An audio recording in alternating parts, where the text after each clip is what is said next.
शहर के जाने माने रईस हीराचंद और उनकी पत्नी सुजाता की चमचमाती महंगी कार बंगाल की एक पुरानी बस्ती की सुनसान गली में एक बेरौनक से पुराने मकान के बाहर आकर रुकती है। सुजाता, ये तुम मुझे किस जगह लेकर आई हो? ये तो कोई गरीबों की बस्ती लगती है। यहाँ ऐसा क्या है? हीराचंद के कुछ भी समझ में नहीं आ रहा था कि सुजाता उसे ऐसी अजीब सी जगह क्यों लाई है, जिस मकान में दिन में भी अंधेरा दिख रहा था और धुआं उठ रहा था। आप मेरे साथ अंदर चलिए, सब समझ जाएंगे। यहाँ हमारी हर समस्या का समाधान मिलेगा। सुजाता और हीराचंद आशंकित कदमों से उस मकान में दाखिल होते हैं। तभी उन्हें किसी महिला की बाहरी आवाज सुनाई पड़ती है। चले आओ, चले आओ। हीराचंद ने देखा कि उस मकान के अंदर अंधेरा था। अचानक हीराचंद की निगाह एक कमरे की ओर पड़ी, जिसके अंदर हल्की हल्की सी रोशनी आ रही थी और उस कमरे के अंदर से धुआं उठ रहा था। शायद उस कमरे के अंदर आग जल रही थी। है? ये किसकी आवाज है? यहाँ इतना अंधेरा क्यों है और ये धुआं कैसे उठ रहा है? मेरा तो यहाँ दम घुट रहा है। सुजाता और हीराचंद धीरे धीरे कदमों से उस कमरे के अंदर चले गए। अंदर वाले कमरे में बिखरे बाल वाली एक खूबसूरत सी बूढ़ी औरत सामने जल रही आग में एक मुर्गी की गर्दन काटकर उसका खून गिरा रही थी और मुर्गी का शरीर छटपटा रहा था। ये देखकर सुजाता को उबकाई आने लगी। हीराचंद ने सुजाता की ओर देखकर कहा, तुम ही मुझे यहाँ लेकर आई हो और खुद ही घबरा रही हो। कौन है ये भयानक सी शक्ल वाली औरत और हम यहाँ क्यों आए हैं? अचानक उस औरत ने एक झटके में मुर्गे की गर्दन धड़ से अलग कर दी। ये देखकर सुजाता के मुंह से चीख निकल गई और सेठ हीराचंद भी सहम गया। वो बहुत डरावना नजारा था। ये अघोरा ताई हैं। ये हमें अपनी काली तंत्र विद्या से संतान सुख प्रदान कर सकती हैं। इसलिए मैं आपको यहाँ लेकर आई हूँ। कैसी बात करती हो? जहाँ बड़े से बड़े डॉक्टर सफल नहीं हुए, वहाँ ये मामूली औरत क्या कर लेगी? हीराचंद की बात सुनकर अघोरी ताई ने गुस्से से हीराचंद की ओर देखकर कहा, नादान हीराचंद, काली विद्या में इतनी शक्ति है कि मरे को भी जिंदा कर दे। संतान पैदा कराना कौन सा मुश्किल है? तुम्हें मेरा नाम कैसे पता? क्या तुम सच में हमें संतान सुख दिला सकती हो? तुम जितनी दौलत मांगोगी मिल जाएगी, अगर ये संभव है तो। संतान का नाम सुनते ही हीराचंद की आंखों में चमक आ गई। वह संतान के लिए कुछ भी कर सकता था। तुम लोगों को मुझे एक नवजात शिशु लाकर देना होगा। मैं उस शिशु की बलि चढ़ा दूंगी और फिर वही शिशु तुम्हारे घर में फिर से जन्म लेगा। नवजात शिशु की बलि का नाम सुनते ही सुजाता और हरिचंद डर के मारे सिहर गए, पर उनकी आंखों में उनकी संतान का सपना ज्यादा बड़ा था। वो सब करने को तैयार थे। अघोरा ताई, आप जैसा कहेंगे हम वैसा करेंगे। बस हमें संतान सुख दिला दो। बिना वारिस के हमारी दौलत किस काम की? संतान सुख के लिए अंधे हो चुके सुजाता और हरिचंद अपनी नौकरानी शीला से एक नवजात बच्ची चोरी करवा के अघोरी ताई को दे देते हैं।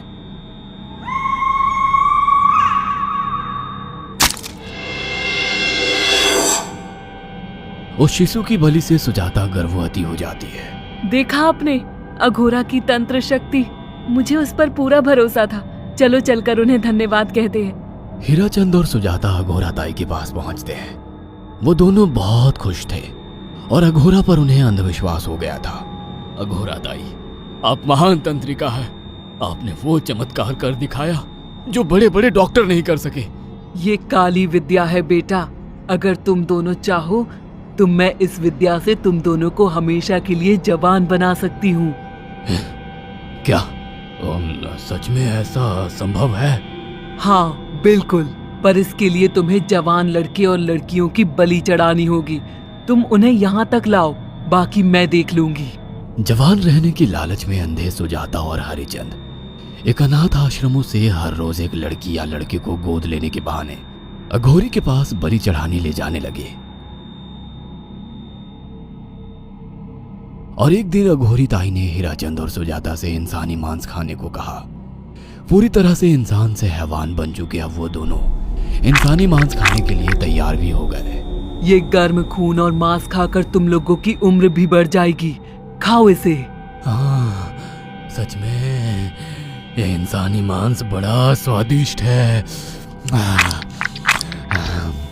अघोरा ने अपनी बातों में फंसाकर सुजाता और हरिचंद को नरभक्षी बना दिया था। वो तीनों हर दिन बलि चढ़ाकर खून पीकर मांस खाने लगे। नौकरानी शीला भी नए शिकार लाने में उनकी मदद करती थी, मगर एक दिन शीला को शिकार नहीं मिला। मेम साहब, आज एक भी शिकार हाथ नहीं लगा और मैं बहुत थक गई हूँ और घर जाकर थोड़ा आराम करना चाहती हूँ। कोई बात नहीं शीला, एक छोटा सा काम है, तुम हमारे साथ चलो, लौटते में हम तुम्हें घर छोड़ देंगे। जी मेम साहब। शीला नहीं जानती थी कि शिकार नहीं मिलने से सुजाता और हरिचंद अंदर से बौखला गए थे और उनके दिमाग में एक शैतानी चाल चल रही थी। सुजाता, ये बेहोशी की दवा है। शीला के कार में बैठते ही तुम उसे सुंघा देना। आज हमें इसी की बलि देनी होगी। इसने हमारे यहाँ का बहुत खाना खाया, अब हम लोग इसे खाएंगे। वैसे भी ये आगे चल के हमारे लिए खतरा बन सकती थी। कार में बैठते ही सुजाता शीला को बेहोश कर देती है और वो लोग सीधे अघोरी ताई के यहाँ पहुंच जाते हैं, जहाँ अघोरी ताई शीला की बलि चढ़ा देती है और तीनों मिलकर उसे नोच कर खाते हैं। अघोरी ताई, हमको बलि चढ़ाते हुए पूरा 1 साल हो गया है। हमारा बेटा भी साल भर का हो चुका है। अब और कितनी बलि देनी होगी? बस एक आखिरी क्रिया और बची है, उसके बाद तुम दोनों हमेशा के लिए जवान हो जाओगे। कैसी क्रिया अघोरा ताई? 3 दिन बाद सूर्य ग्रहण है, हमें पास के घने जंगल में एक विशेष क्रिया करनी होगी। उसके बाद तुम लोग कभी बूढ़े नहीं होगे।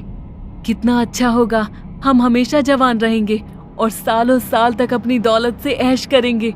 हाँ, सच कहा। अघोरा ताई ने हमारे हर सपने पूरे कर दिए। 3 दिन बाद बंगाल के बियाबान जंगल में कोहरे और ओस से भीगे पेड़ों के बीच एक घने बरगद की बेलों पर कटे इंसानी सिर लटक रहे थे, जिसमें से खून टपक रहा था। काले जादू का सामान भी रखा था। कितनी भयानक जगह है ये, हर तरफ कटे हुए सर लटक रहे हैं। थोड़ी देर में सब समझ जाओगे। बैठ जाओ और मेरे साथ ये मंत्र दोहराओ। ओ, अघोरा, ये किन लोगों की कटी हुई गर्दनें हैं? आप यहाँ क्या करने वाली हो? हीराचंद की बात सुनकर अघोरा जोर जोर से हंसने लगी और उसने एक शैतानी हंसी हंसते हुए हीराचंद की ओर देखकर कहा, तुम जैसे ही लोगों ने अपनी इच्छाओं को पूरा करने के लिए इन लोगों की बलि चढ़वाई है और फायदा उठाया है। अब तुम दोनों आंखें बंद करके यहाँ बैठ जाओ और मेरे साथ मंत्रों को दोहराते जाओ।